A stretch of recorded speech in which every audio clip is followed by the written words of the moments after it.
আজকে একটা হাস্যকর ঘটনা ঘটছে আসলে। মানে মানুষ যে আসলে কোথায় কত প্রকার কি কি থাকে সেগুলো বোঝা যায়। আজকে গেছিলাম হসপিটালে ওয়াইফরে ডাক্তার দেখানোর জন্য। তো ডাক্তার দেখাইতে নিয়ে গেলাম, ওয়াইফ ভিতরে গেল।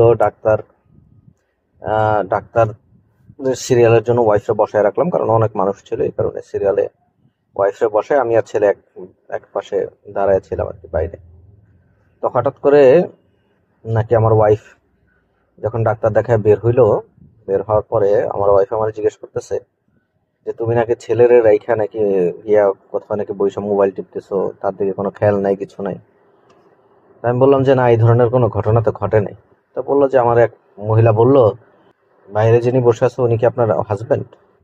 তো আমার ওয়াইফ বললো হ্যাঁ, আমার হাজবেন্ড। দেখেন বাচ্চার দিকে কোনো খেয়াল নাই, কিভাবে বসে আছে, ওনার তো বাচ্চার দিকে কোনো গুরুত্বই নাই। তো আমার কথা হচ্ছে যে আসলে আমার বাচ্চা তো আমার সাথেই ছিল, বসেছিল আরেকটা লোক আর কি।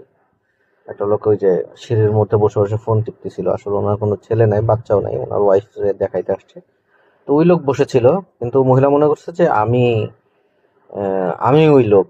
তো আমার ওয়াইফকে বলছে যে বাচ্চা দিকে কোনো খেয়াল নাই, বাচ্চারে ছেড়ে দিয়ে তো ওই লোক বসে আছে। তো দেখেন কি একটা অবস্থা।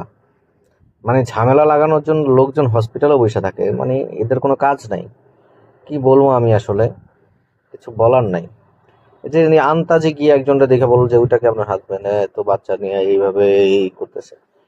মানুষ কোথায় চলে গেছে রে ভাই, কি বলবো আমি। যাই হোক, আপনারা আপনাদের মতামত জানায়েন যে আসলে কোথায় যাব। মানুষ আসলে খুঁত খুঁজে সারাদিন, কি হয়েছে না হয়েছে। আল্লাহ হাফেজ।